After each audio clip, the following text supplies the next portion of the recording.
boys? How we doing? Welcome. And look at all these. Aura is to just wear sunglasses and have a toothpick. Tinted indoor shades? I don't know what the... Ooh, a polo? Tuck that bitch in. I'll tell you what, guys. If you ever really want to upgrade an outfit, just tuck your shirt in, all right? Your Chuck E. Cheese kids extra large shirt you still have should just go right into your Jinko jeans. But that would actually probably look fire. I'm smarter than I am. That's probably an awful look. I don't think you should ever wear a Chuck E. Cheese shirt, actually. I'm doing a little more processing on that. I'm going to go ahead and veto that. Jinko's apparently back in... It is! No, Jinko looks cool. Maybe I'm just a fashion savant here, but I always actually knew that. I always knew that. It was very obvious to everyone but you. We all said it. Pull my pants up to my tits.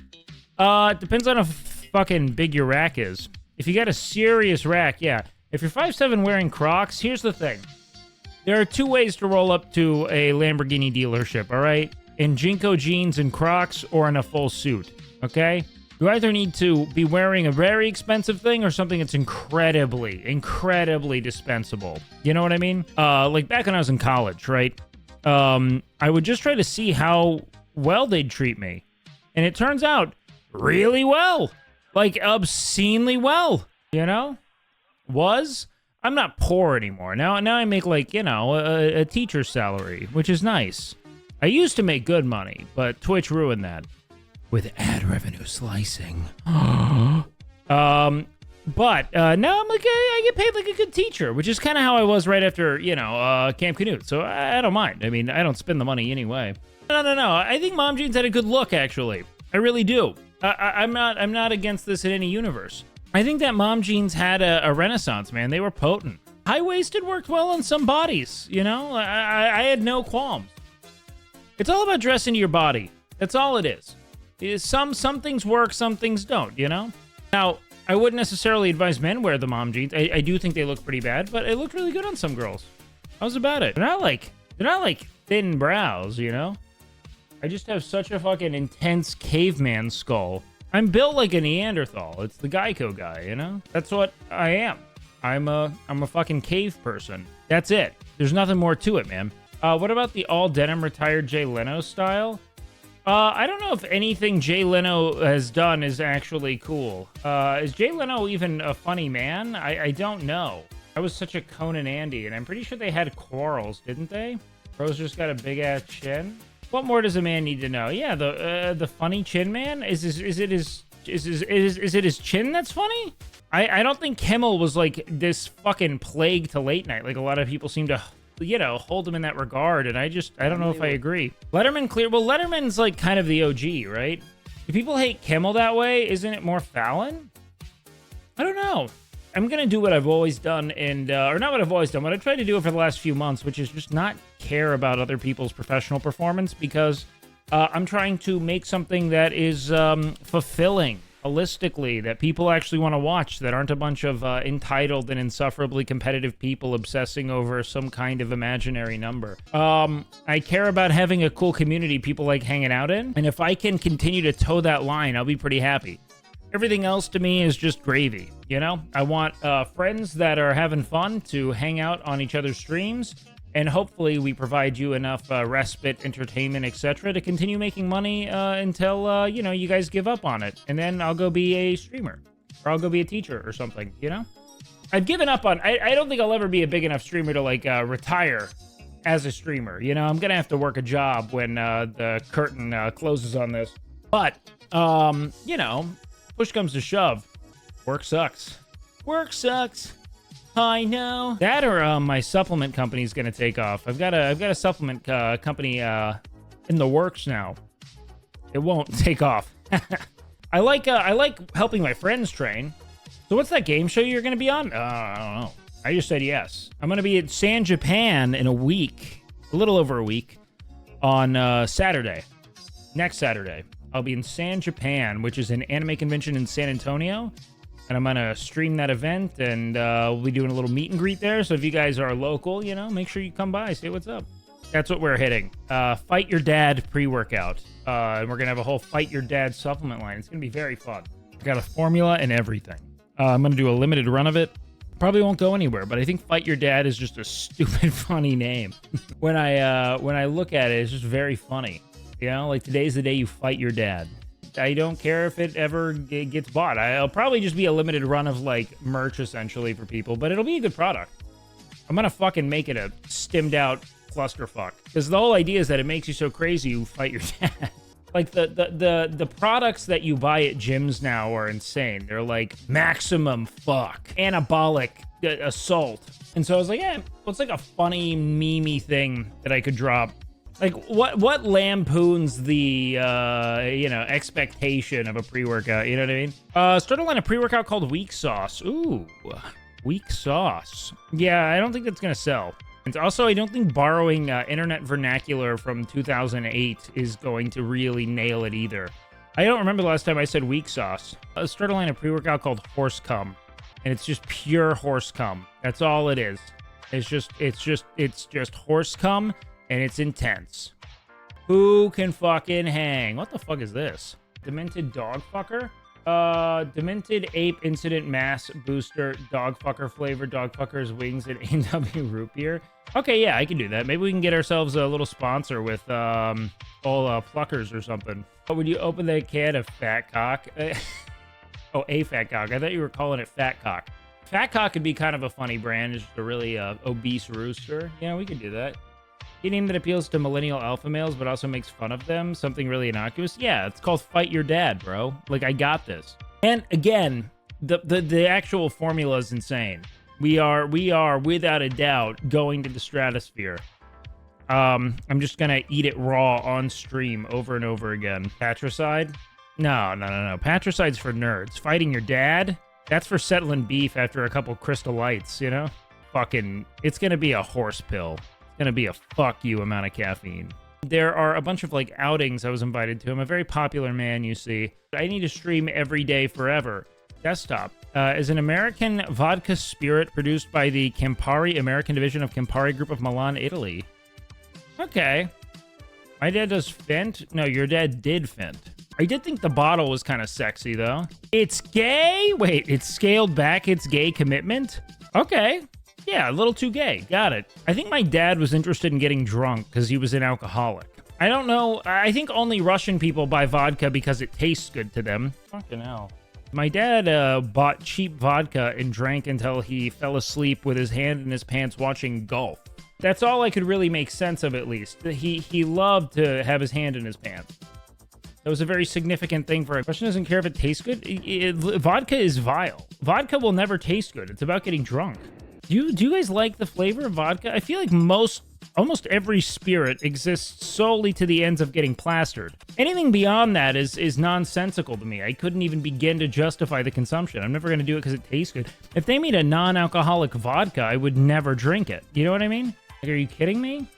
Relationship without intercourse. I like how it makes me feel, so I put up with it. That's not true, guys. You can have a loving relationship without sex. It's just really, really, really hard. Wake Wilder branded vodka win. You know what, man? That'd be like if Russell dropped a pre-workout. Like, what a... I don't have insight into this.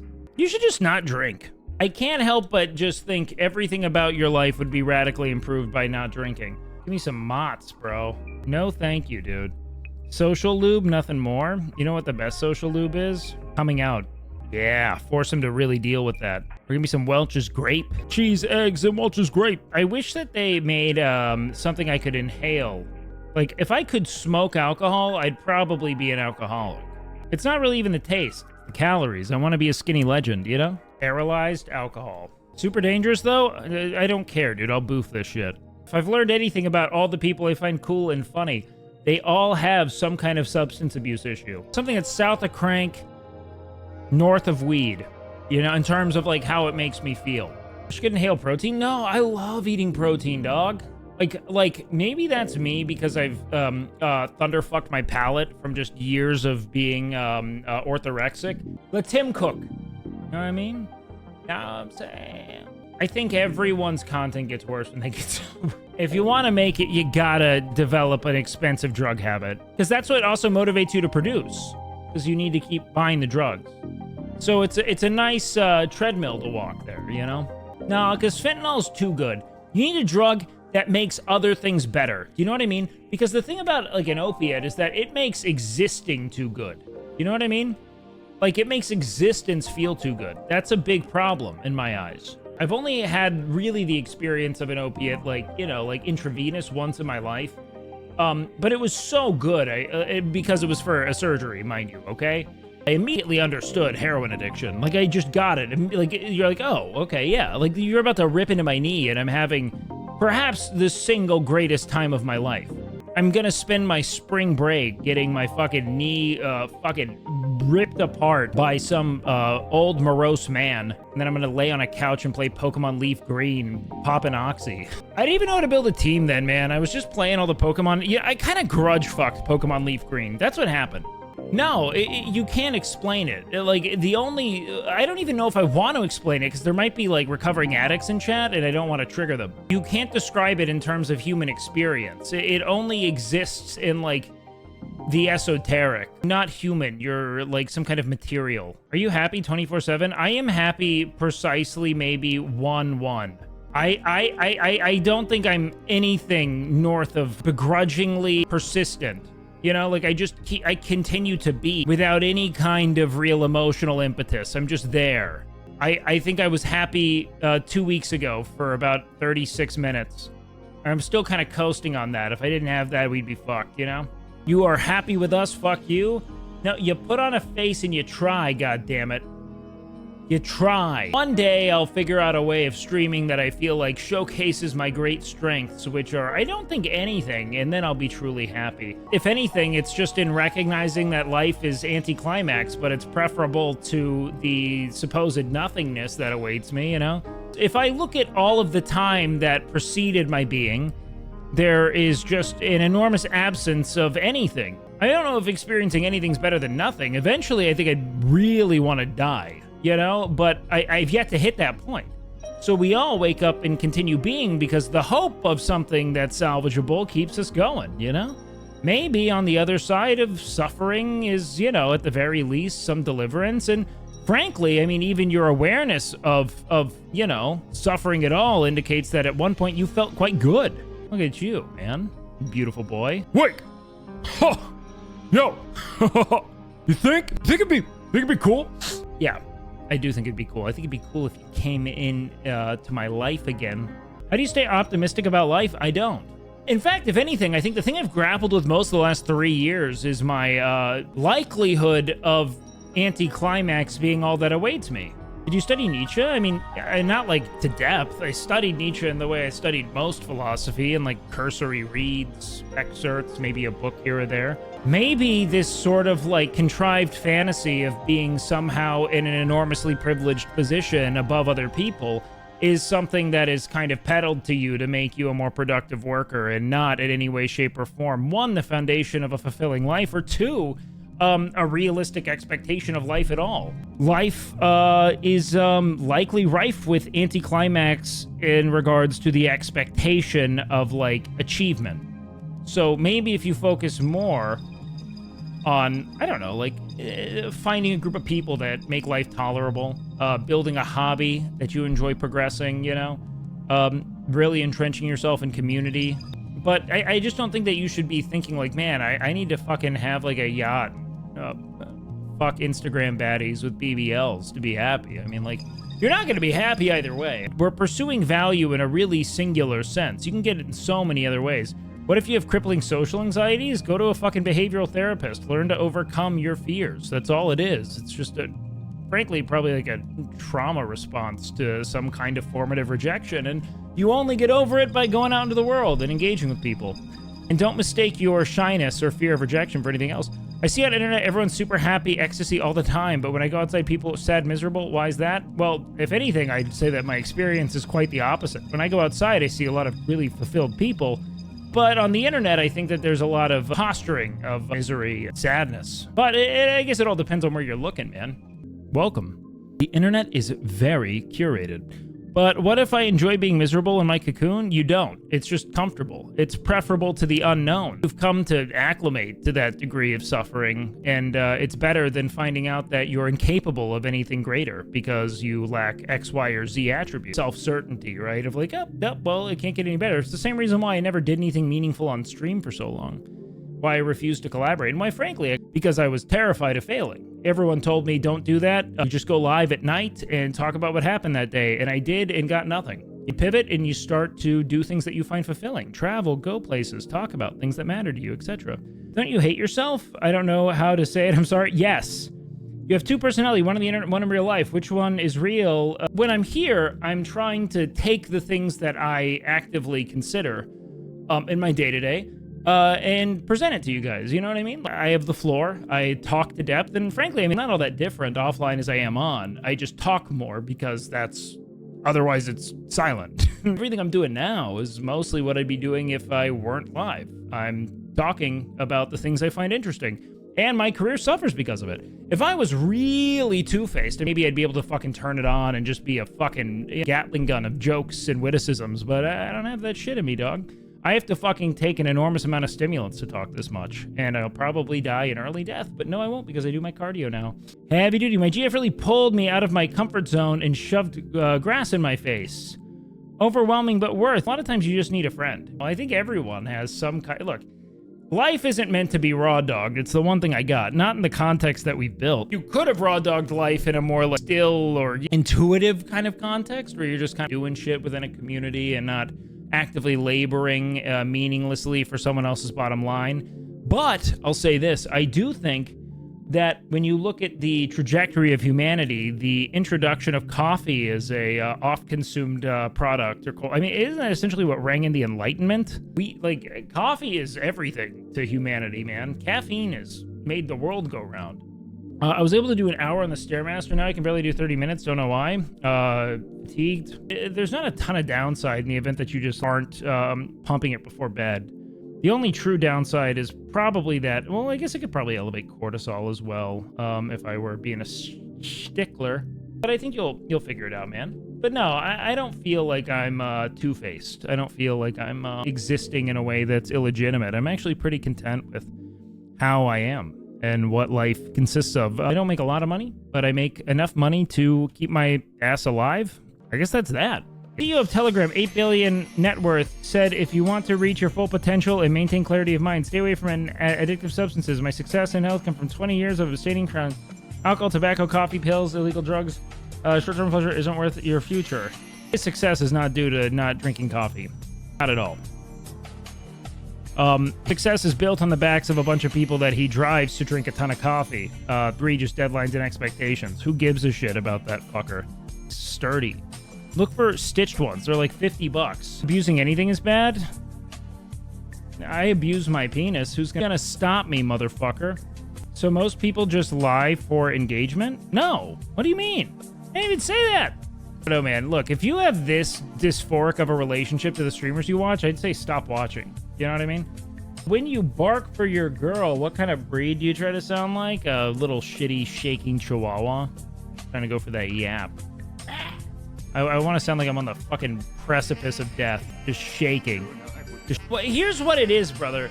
It's a bunch of people who want to be so certain of their own merit. I mean, you have so many people waxing poetic and writing books about how to succeed because you have a bunch of just like people who failed upwards. You have a few just like crazy bright people, but the brightest people always point to all their advantages before they go and wax poetic about the hill they had to climb. No one is more privileged than someone who insists on talking about how little privilege they have. Trust me. Anyone who wants to make a martyr of themselves is an insufferable fucking loser. And I don't give a shit. RIP LinkedIn. I'm 5 years clean now. 5 years clean of LinkedIn? Okay. Yeah. Get the fuck out of there, baby. I beat a horrible opioid addiction and you still use nicotine and caffeine on a daily basis? Yes. Don't you think the world's going to shit? People losing jobs. My brother's a software engineer. He's looking for a job a year now in Germany. It's depressing? Yes. I think the world's changing and it's increasingly hostile to the average person. Yep. I think it's tough. But it's all we got, so you can keep looking back on the majesty of the second soil of your parents' generation and everything they did to rape your future. or you can focus on making the best of what you got, because that's all living is. Still, in the context of humanity, we're existing in one of the single most, privileged times ever. Like, we are. Now, granted, there are some spiritual consequences, but we also have modern medicine. We've never had a greater access to information in our entire lives. A lot of obfuscation, mind you. At the end of the day, this is about as good a time to be as ever. Obsessing over making all the money in the world. It's silly. Like, everyone is posturing. Everyone's doing their best to sell another product. Focus on being happy to the best of your ability, please. I promise you. Except for approaching peak nihilism? No, life probably been better. I think that there are windows of time where I'd prefer to exist just from a technology standpoint, because I think that I think if you really were hitting adulthood, there was probably a time, late 90s through like 2010, that was very strong. Outside of, the conflicts in, the Middle East, things were pretty solid in terms of like, you had some emergent technology in the internet that wasn't totally fucking monopolized by, algorithms and corporate interests. I mean, like, what a special time that was, where people could really convene and, like, discuss shit. I think that, like, that might have been cooler. Do you have any blueprint for a happy and fulfilled life? I don't have a step-by-step solution to your plights, but I think that you can look at what a happy life likely contains and pursue that based on your own interests, right? To what extent do you have a community of individuals that you feel supported by, who you get to support in turn? Friends, social circles, families, that's very important. Do you have a hobby or an interest that feels like it's one, engaging and dynamic and something you can improve at, that you enjoy working in? And does it have use or utility to other people, We mostly want to feel useful, No one wants to feel like a vestigial kind of, orbiter, or like, a parasite on society, right? Most of us want to feel integrated into the people that we're around. Like, we could really, like, hang out, provide something of substance, right? So, like, work on your craft, have a hobby, bake people something. I'm telling you, I think that if you're feeling unhappy, ask people more questions and provide them more goods, and I think that you'll start feeling better. Make someone some cupcakes, do something thoughtful. The degree to which life has become so reflexive and about us is really problematic. And I say this as someone who's existing, frankly, in like the pinnacle of narcissism. I mean, I go live and I talk, and I hope you guys listen. This is the only way I fund my life. It's fucking insane. Found a lot of joy in cooking for people lately. I think that there's something to be said for like, oh yeah, like what if I were to say like, okay, the reality is that the material conditions of your existence are pretty moot if you're not like crushed by debt, and you have the ability to stay afloat. Just so jealous of iShow's speed and so many multimillionaires on Twitter. Yeah, man, you come in here and you do this a lot, where you just like point to these celebrities that you're sycophantically and obsessively monitoring, and then talking about how sad you are. Like, how do you not get it? That you continue to like give any amount of mind to a bunch of individuals who are just remarkably fortunate. Care for people. Help them however you can. Most of my best friends just came from me, like, reaching out to people and trying to do things together. Thoughts on the carnivore diet? Kind of dumb. Sorry. A little dumb. I mean, it's not like... Look, it's just a incredibly intense elimination diet, but if it's something that you enjoy, go for it. Fiber has a lot of very substantive and well-accepted benefit in terms of personal health. So, like, I'm not going to tell anyone to just go eat, like, ribeye and think that your life's going to improve. I mean, like, it's a very rigid and deliberate elimination diet that people do when they have autoimmune issues. But here's the thing, autoimmune issues, unless you have like really formally well-diagnosed autoimmune issues, I kind of don't give a shit about your imagined autoimmune. I think that these kind of diets really prey on individuals almost like myself, historically, who kind of suffer from like magical thinking and obsessive ritual and just really need to feel like they're doing something to help themselves.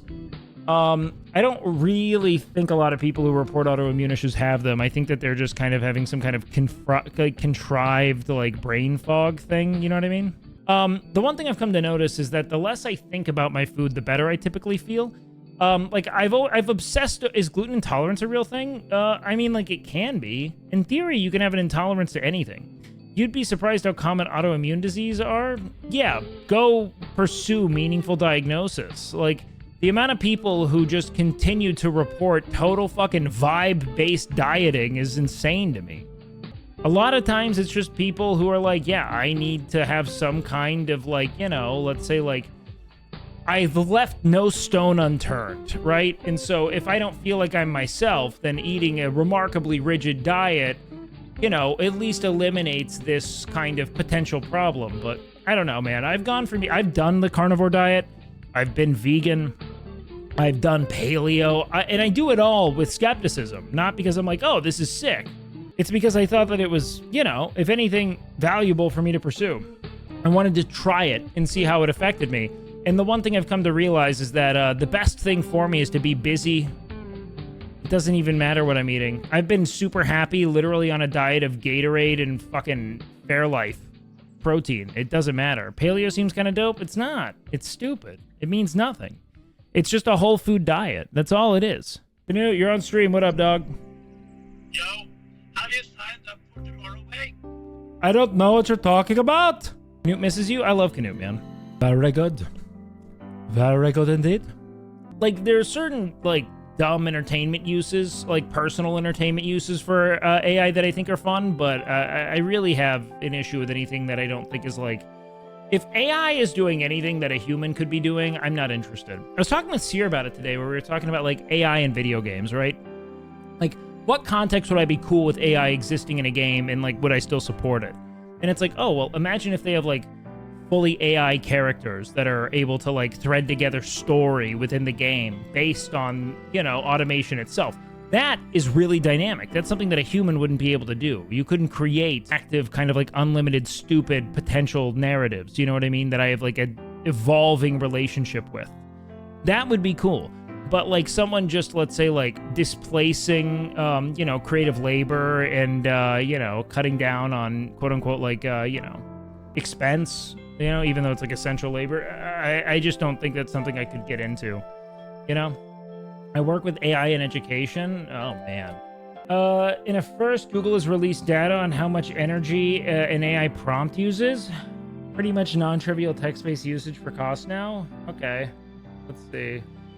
0.24 watt-hours of electricity, equivalent of running a standard microwave for about 1 second. Okay. I mean, if that's per prompt text-based, that's not terrible. I lost my job to a robotic arm. I work in the auto industry. So I'm going to say something that might be a bit callous. And I do feel bad about it in some respects, so I want you to hear me out. I do feel like the automation of assembly is something that is very good for the world.